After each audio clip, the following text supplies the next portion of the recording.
E aí galera do Me Salva, vamos então para a nossa última aula aí dos modelos atômicos.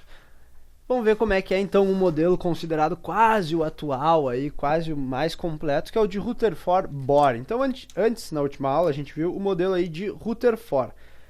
O que esse modelo tinha descoberto aí? Por que ele era diferente do modelo de Thomson? Basicamente ele descobriu que a gente tinha um núcleo no átomo, um núcleo muito pequeno, onde estavam localizadas cargas positivas, que eram os prótons, né? E ao redor desses prótons, então, era a região que os cientistas chamaram de eletrosfera, que seria então uma nuvem de elétrons aqui, ó, de cargas negativas que ficavam ao redor desse átomo aqui. Então a gente tinha o núcleo positivo e a eletrosfera, que era uma espécie de nuvem de elétrons, então, certo? Bom, beleza. O que aconteceu então para esse modelo não ser mais tão válido assim? Algumas descobertas, sendo a primeira delas, então, uma partícula sem carga no núcleo, ou seja, sem carga elétrica, né? Que eles chamaram então de nêutrons, justamente porque ela não tem carga, né? Ela é uma partícula neutra. E era uma partícula tão grande quanto o próton e ficava no núcleo junto deste. Então, olha só, esse nosso modelo de Rutherford agora, então, ele tem uma nova partícula aqui, ó, no núcleo, que é o nêutron, que está junto aqui, então. Certo? Então, mas esse é um modelo ainda bem parecido com o modelo de Rutherford, né? Então, a gente tem um núcleo, antes era composto por prótons, agora a gente tem prótons mais nêutrons, certo? E os elétrons, então, ao redor nessa tal de eletrosfera. Beleza. O que aconteceu, então, principalmente, assim, para chamar, então, esse modelo não ser mais o modelo só de Rutherford, mas o modelo de Rutherford-Bohr, então, olha só. Principalmente foi a descoberta dos níveis de energia. Vou tentar te dar uma explicação aqui do que é isso aí, como é que eles descobriram mais ou menos e como é que eles tentaram validar. Então lembra de um experimento em que a gente tem, por exemplo, a luz do Sol aqui, ó, que ela entra num certo orifício, ela vai bater num prisma de vidro, tá? E quando ela bate nesse prisma, ela sofre então um espalhamento. E a luz, então, que antes era a mistura de todas as cores, né, a luz do Sol, ela agora vai se espalhar, e se a gente tiver aqui um anteparo, um filme receptor, por exemplo, a gente vai ver se formar, então, um grande arco-íris aí, começando lá em tons de roxo, passando pelo azul, certo?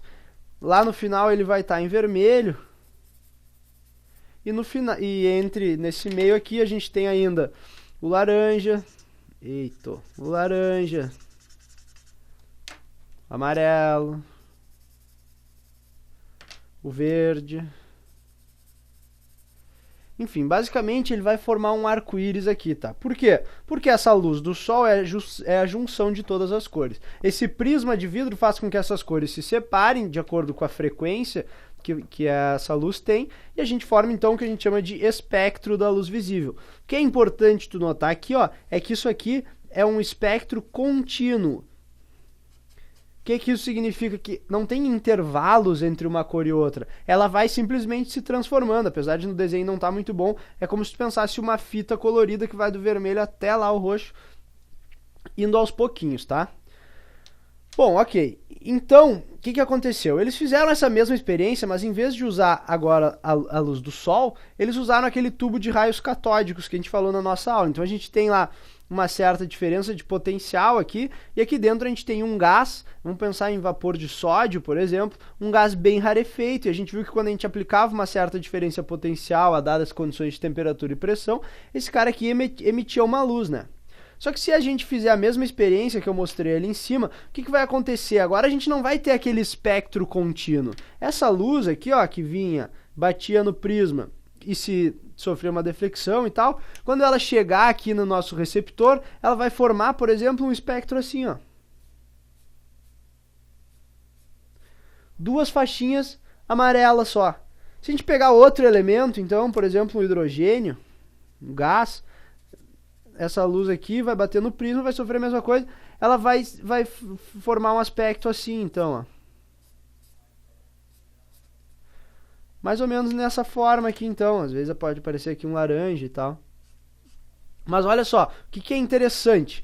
Que antes a gente tinha um espectro contínuo, lembra que eu falei lá, ó, contínuo, todas as cores, uma depois da outra, né? Agora, o que vai acontecer aqui? A gente tem um espectro discreto. Isso significa que a gente tem só algumas faixinhas assim e o resto continuava preto. Bom, como explicar isso? Isso não estava previsto naquele nosso modelo lá, porque no modelo do Rutherford, os elétrons eles estavam aqui em nuvens, a gente sabia que era o movimento deles que ia causar a emissão de luz, mas como eles estavam nessa nuvem aqui, eles podiam estar em qualquer lugar, e essa variação de energia não deveria ser tão discreta como ela foi aqui, certo? O que eles propuseram então? O nosso amigo Bohr lá, então, que vai juntar o seu modelo com o do Rutherford, ele propôs o seguinte, ó, ele disse que os elétrons lá na eletrosfera, em vez de eles estarem numa nuvem ao redor do núcleo, eles vão estar em níveis de energia. Níveis de energia bem definidos. Como assim? Então a gente vai chamar esses níveis ou orbitais de nível K, L, M, N e assim por diante, tá? Então olha só, nesse nível um elétron podia estar aqui, ó, por exemplo, mas ele não podia estar aqui no meio, ó.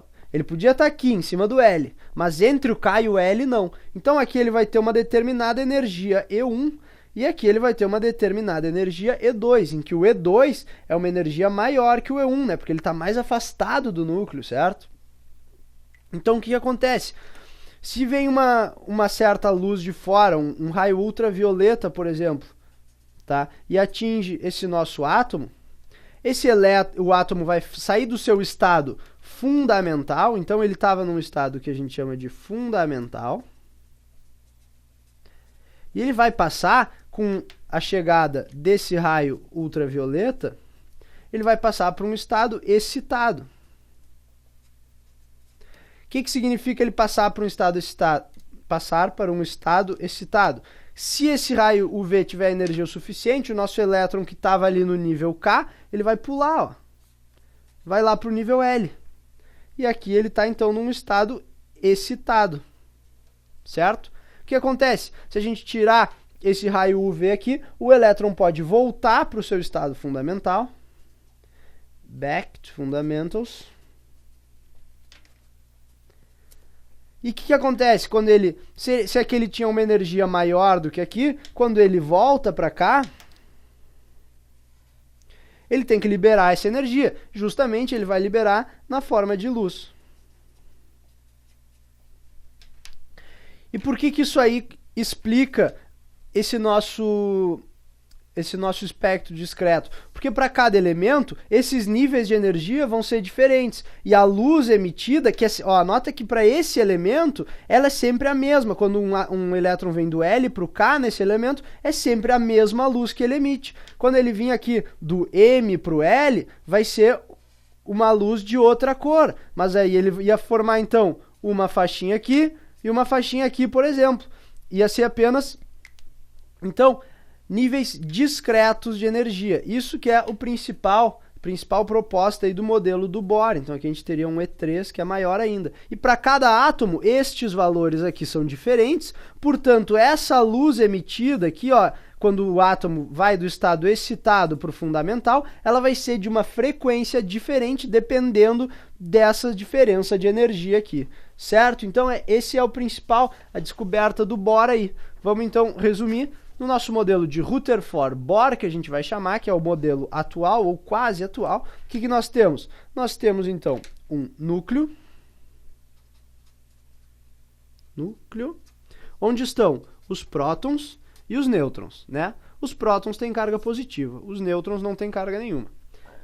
A gente tem uma eletrosfera, onde ficam os elétrons, que têm carga negativa.